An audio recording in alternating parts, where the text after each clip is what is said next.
Welcome to the Cyber Chronicles. My name is Brian Stevenson, and I am your host. We scrub the internet for the most interesting articles on cybersecurity, so you don't have to. These are the most shared articles across the internet. This week's like no other. We've got some very interesting things. We've got a vulnerability that took Google down for a period of time. We've got researchers finding 7 new Meltdown and Spectre attacks. Very interesting, especially the geeks are going to love that article. The card skimming malware removed from InfoWars online store. 50 nations decide to sign a cybersecurity pact. The United States did not. We're going to explain what that means, why they didn't. We're not the only country that didn't sign it, but we're going to explain a little bit about what that means. And the number one article is a shocking article that the Japan cybersecurity minister admits he's never used a computer before. How the does that happen? So let's get started. Okay, the 5th most popular article of the week comes to us from Axios and the Thousand Eyes user group. So this is amazing. Just last week we talked about a lot of our internet traffic moving through China for the last 2.5 years. This time on November 11th between 1 and 2:30, Thousand Eyes noticed issues connecting the G Suite, which is Google's entire suite, a critical app for a lot of organizations, sending all of their information to China Telecom. So why would they be sending information from San Francisco to China and then back? The drops were made in China. They show you the proof of what they planted here.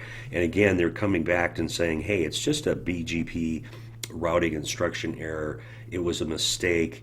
It was just a coincidence. We're not sure why it happened, but this is the second time that people have been talking about it now in the last 2 weeks, that our internet traffic seems to be flowing from the United States, from some carriers, directly to China, and Google was the last one that had this impact. This is crap.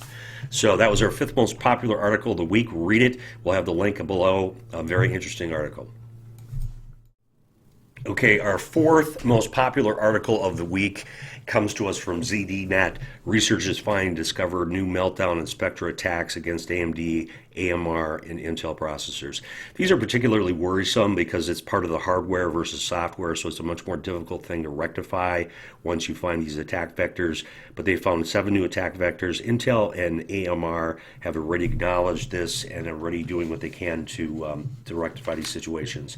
The article is a good read. It goes into exactly where these vulnerabilities are. Very sophisticated, so they may be occurring out in the wild, but it's a very complex attack vector for someone to take advantage of. But it also goes back to the fact that manufacturers need to slow down on putting stuff out until they have the security Q&A completely done, especially on the hardware side. Make sure that you got your shit done before you put it out in the wild.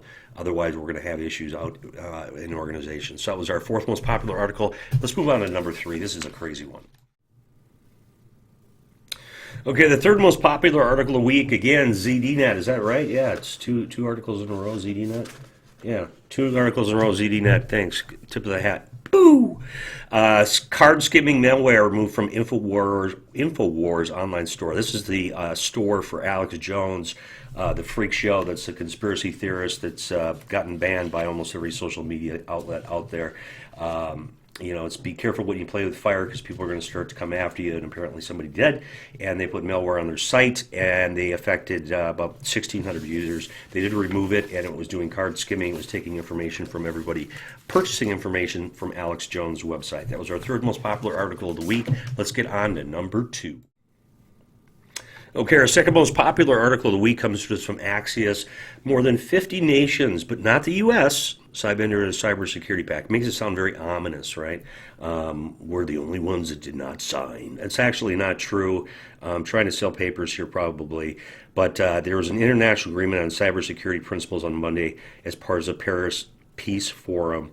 About 50 nations, 130 private sector groups, 90 charitable groups, but not United States, Russia, or China signed this thing. It's kind of a meaningless thing. It's a piece of paper that basically says, hey, we're not going to do this shit. Obviously, China, Russia, and North Korea have been accused by violating a lot of intellectual property hacking and malicious cybersecurity acts. What would be the point? Sign this thing and say that you're not going to do it?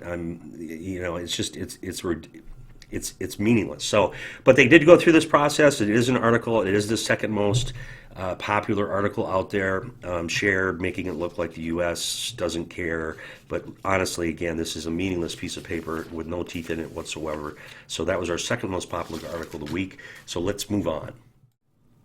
Okay, before we move on to our number one article, and you're going to want to stay tuned to this, do not turn off this video. Do not turn off this video or podcast. Continue to listen.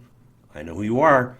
We want to thank our sponsors. And if there's manufacturers out there that'd like to be part of Cyber Chronicles and sponsor us, please let us know just by shooting us a quick email, sponsor@cyberchronicle.com. You can find the link down below.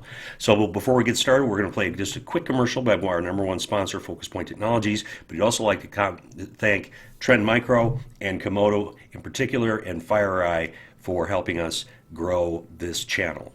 Here we go. Focus Point Technologies is a woman-owned cybersecurity solutions provider. We are headquartered in Minnesota, and we have a unique approach. Our Security Technology Optimization Program, or STOP as we like to call it, takes a look at unused and overlapping functionality in the tool sets that you already own with the goal of lessening the number of vendors in your environment and saving your organization money. Give us a call at 651-330-5521. Okay, the number one article of the week is just, you just can't make this shit up. The Guardian, the Japanese cybersecurity minister admits he's never used a computer. So, was confused by the concept of a USB drive when he was asked in Parliament to explain what they're doing in cybersecurity. He admits he's never used a computer in his professional life. He dictates to what he wants to do to his staff, and they use computers then to communicate.